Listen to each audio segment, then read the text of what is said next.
Let's take a look at this 2 out of 3 thing as it applies to right triangle. So we're going to be using sine.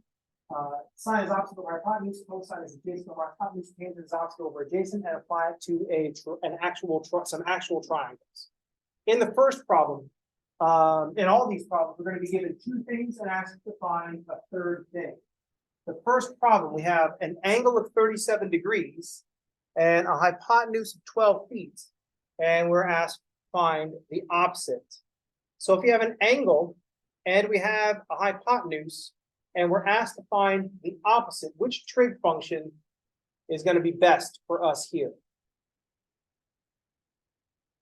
We've got hypotenuse, so you're going to use sine or cosine. We've got an angle, so we're going to use sine or cosine. We want to find opposite, so it makes sense to use the sine in this problem. We're going to use sine because we have opposite and hypotenuse.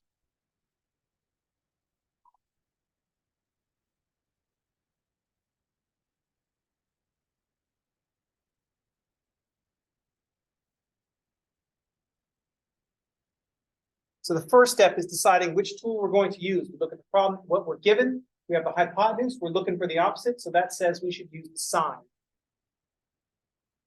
So in this case, we'll say sine of 37 degrees is opposite that we're looking for over hypotenuse that we're given.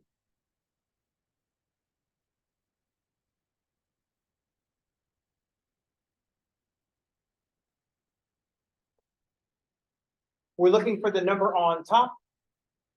So the opposite will be the 12 times the sine of 37.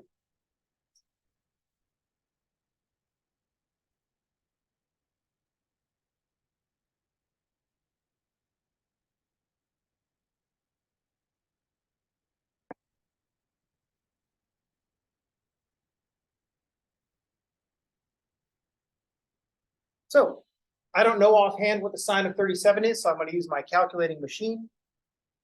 And the nice thing about this particular style of calculating machine, if you have it, is that we can just type it like we see it. I see 12 times the sine of 37. I can just type it like I see it. Then round it to whatever I need to round it to. In this case, I think it said round to the nearest 10. So I'll write 7.2.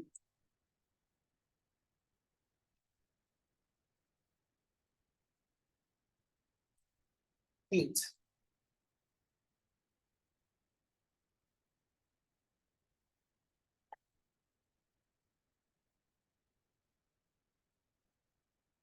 If you typed 12 sine of 37 and you did not get 7.2, your calculator might be thinking of angles differently. In the mode, if you are in radian mode, you will get a different value, negative 7.72. So if you didn't get 7.2, you want to go into the mode and switch to degrees, because that 37 is in degrees. Now, if you're not using a TI calculator, if you're using maybe the calculator on your phone,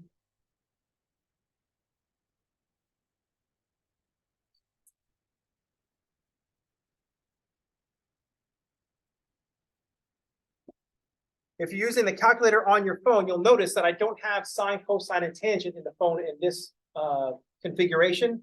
But if you turn your phone sideways, it becomes scientific. So that's how you can access the scientific calculator. Now, unfortunately, your sine, cosine, tangent buttons work differently on your phone calculator than they do on your TI calculator. So I have to figure out the sine of 37. I can type 12 and then hit times.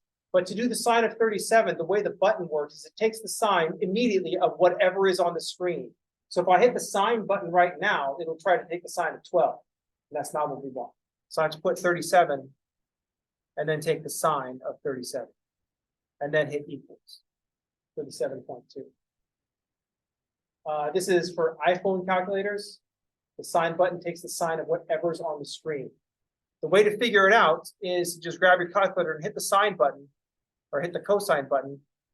If it changes, then it takes applies the trig function to whatever's on the screen at the time. So if I hit 12 times and then hit the sine button like we see it, it's going to take the sine of 12, and that's not what we want. So we have to put it in this weird order. 12 times 37 sine equals. Any questions? Yes. What's that? The first thing that it tells us when we go 12 times 37 sine, this number 0.601, that's the sine of 37. We haven't multiplied by the 12 yet. So if I just started from nothing and did 37 and hit sine, here's the sine of 37. If I multiply this by 12, that gets me to the 7.2. So the 0.6 that it was spitting out was the sine of 37. Any questions? Got to learn how to talk to your calculator. Calculators, like computers, are very, very dumb. They don't know what you're talking about.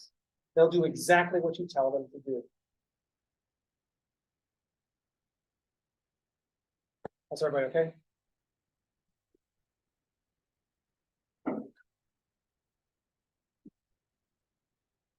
All right.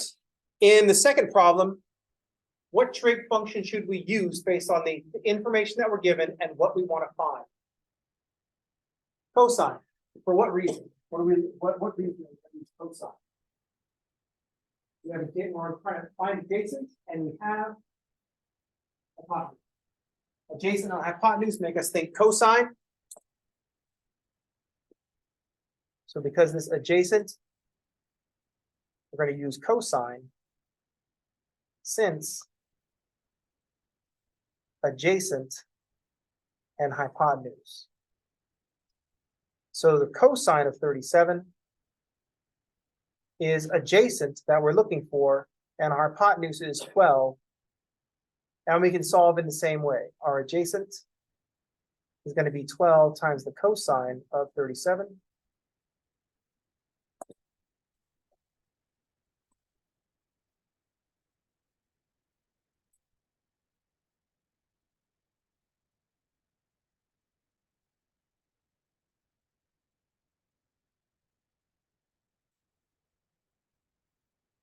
At this point, you might observe that if I've got the hypotenuse of 12 and I just calculated the opposite of 7.2, we can also use the Pythagorean theorem.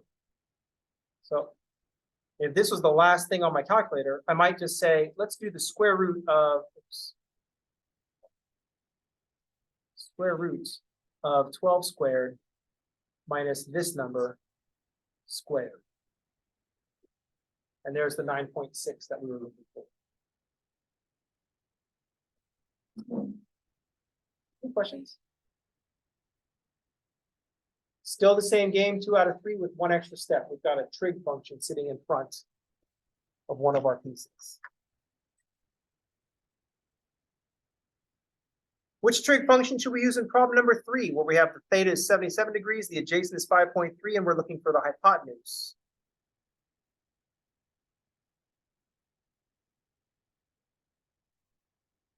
Cosine again. Cosine of 77 is adjacent over hypotenuse. So just like the previous problem, we have adjacent and hypotenuse, which makes us use cosine, but we're going to do a different operation, because now instead of looking for the adjacent that's on top, we're looking for the hypotenuse on the bottom.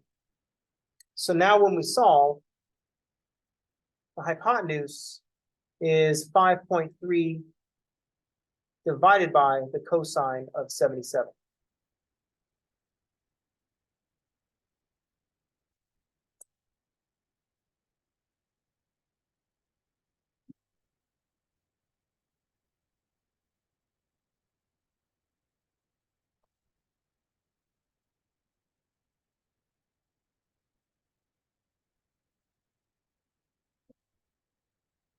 What we want to avoid is doing things in pieces. Doing the cosine of 77 and then having to do 5.3 divided by all this. Because we'll get bored and we'll stop writing this number, and then we'll have rounded things off. If you can do it all in one step on your calculating machine, then you should do it all in one step on your calculating machine.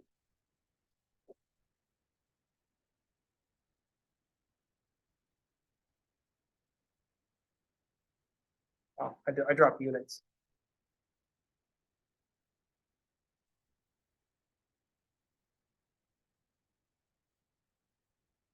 Any questions? How's everybody okay?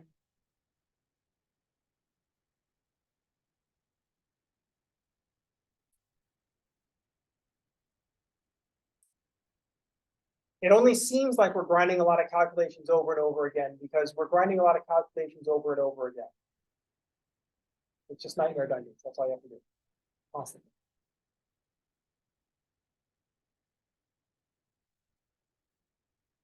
In problem number 4, we have a couple of options. Since in the previous problem, we calculated the hypotenuse, we actually technically also have the adjacent and the hypotenuse. We're looking for the opposite. We could use the Pythagorean theorem, but if we're going to use a trig function, we have the adjacent. We're looking for the opposite. Which trig function are we going to use? Tangents. See how simple?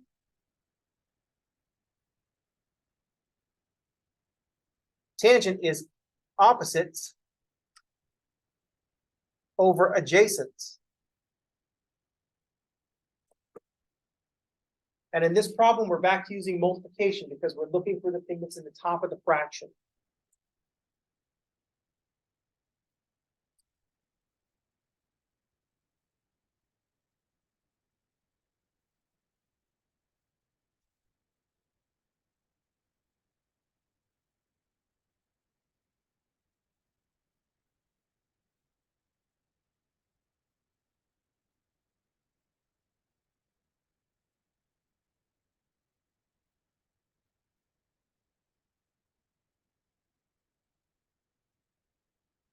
In this case, we've got to go all the way to 23. That's the next nearest 10.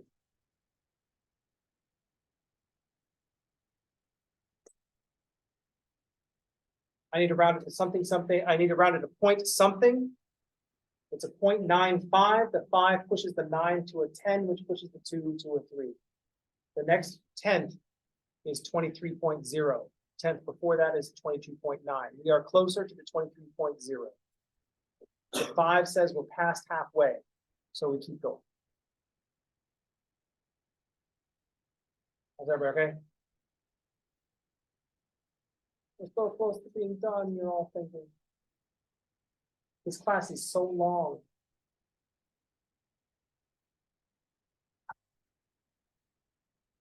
In problem number 5, which trig function are we going to use? It said, like it's a trick question.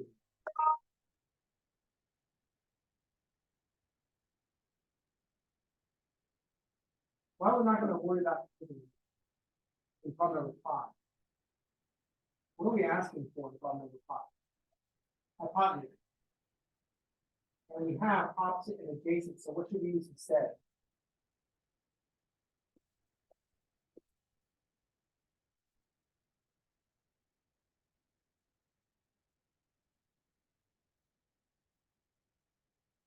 In this case, the question is about a side, and we have 2 sides. It's a right triangle, so we'll use the Pythagorean theorem. We didn't have any angles show up in this one, so we don't have to worry about that. We're just going to use the Pythagorean theorem.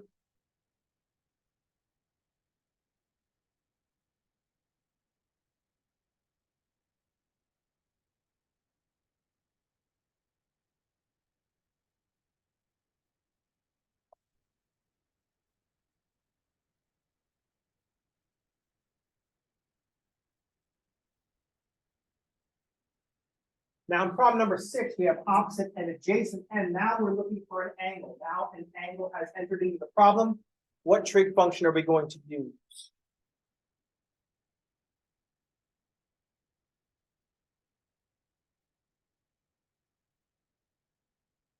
Since the problem has given information that is opposite and adjacent, we're going to use tangent.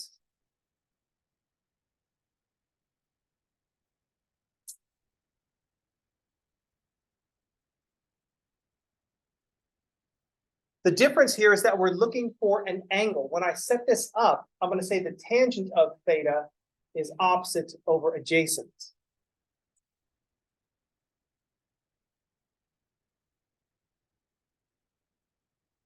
Although I'm going to fill in the numbers.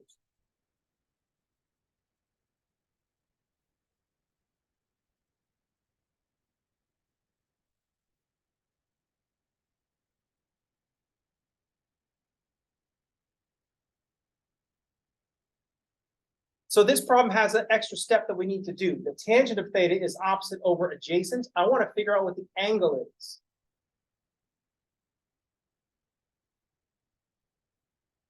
So to find an angle, I can't use the trig function as it is. I have to use the inverse trig function. So we use inverse trig functions to find angles.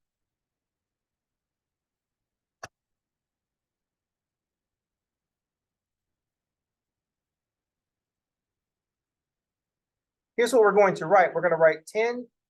It looks like it says tangent to the -1, but this is inverse tangent of 4/3. So on our calculating machine, notice that on my calculator, it's in blue above tangent. It says tangent to the -1 or tangent inverse. So I'm going to press second tangent inverse, and then I'll just put 4 divided by 3. And so the angle is 53.1 degrees.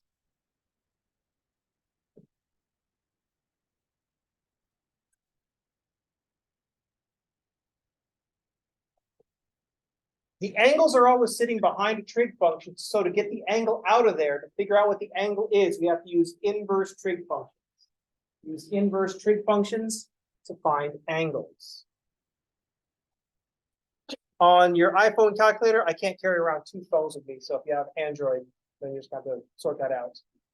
I can't carry 2 phones.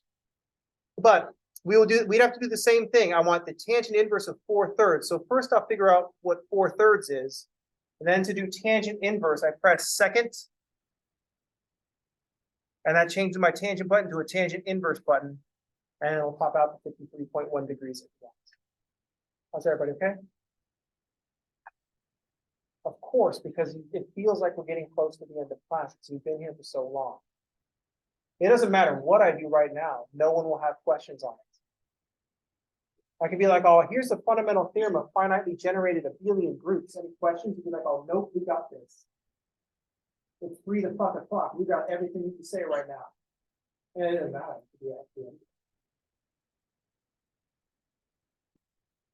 Here's an example of outside theory of special relativity. You'd be like, oh, yep, got it. You got it. Any questions? Comments? It's not in there. So here's what you need to do for this week. Our project for this week. If you would take a look at the canvas. Taking a look at the canvas, our project for this week is to start working on the chapter 1 homework. Chapter 1, right triangle trigonometry. Right now we've got 5 assignments. A bunch of them are set to be due August 23rd, just because I picked the next day. Assignments are always available after due dates. So even if you haven't done the quiz that was due on August 20th, you could still go in and do that quiz. It is still available. Oh, apparently I quit at a certain point. You can just get back, open it up again and redo it. If you got marked wrong on some of the problems, open up the quiz and do it again until you get the problems right. Or until you're happy with your score. If you're like, well, I'm fine with 8 out of 12, and you do the back. I'm not going to judge you. I guess it's technically my job to judge you, but not like in that. Any questions? Yeah.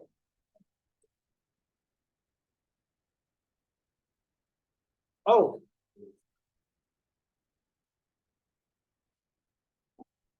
Can you do that again? Did it look like this? All right, I'll fix that. Canvas is a dick. Dick move, canvas, dick move. So I'll fix that. All right, that's going to do it for today. Start working on chapter 1. The goal is to finish all the stuff by chapter 1 by next week on Monday. Everybody have a good couple of days. I'll see you all on Wednesday, and thank you for playing.